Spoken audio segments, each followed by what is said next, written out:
గాజువాక నియోజకవర్గం 72వ వార్డులో MLA TDP రాష్ట్ర అధ్యక్షుడు శ్రీ పల్లా శ్రీనివాసరావు ఆదేశాల మేరకు పెన్షన్ అందజేయడం జరిగింది.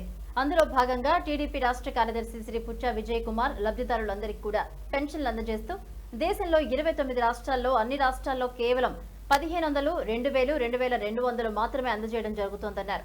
మన ఏపీ రాష్ట్రంలో కూటమి ప్రభుత్వ నేతృత్వంలో లబ్ధిదారులందరికీ కూడా నేరుగా ఒకేసారి 4000 ఇచ్చినటువంటి ఘనత మన ముఖ్యమంత్రి చంద్రబాబు నాయుడుదని కొనియాడారు. మన రాష్ట్రంలో ఏంటంటే మీలాంటి వాళ్ళకి అందరికీ రాష్ట్ర వ్యాప్తంగా 65 లక్షల మంది మీలాంటి లబ్ధిదారులందరికీ 4000 రూపాయల చొప్పున 3500 కోట్ల రూపాయలు ఈరోజు ఖర్చు పెడుతున్నాం మీకోసం. 3500 కోట్లు ఆసామాసి కాదు.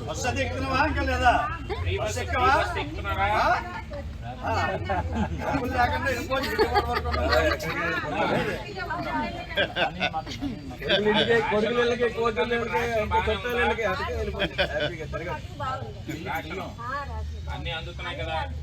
సిలిండర్ వచ్చిందా? అదే ఆ రోజు ఎన్టీ రామారావు గారు మీలాంటి అవ్వాలని చూశారు. తల్లిదండ్రులు కొంతమంది అప్పుడు పెన్షన్ మొదలు పెట్టారు. అర్థమైందా? ఎన్టీ రామారావు గారు ఆ రోజు తీసుకున్న నిర్ణయం ఈ రోజు 4000 రూపాయలు ఇస్తున్నాం. సిలిండర్ వచ్చిందా? గ్యాస్ సిలిండర్ ఇచ్చాం దీపం పథకం కింద.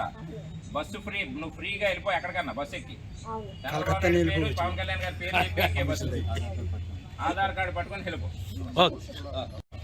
చంద్రబాబు నాయుడు గారు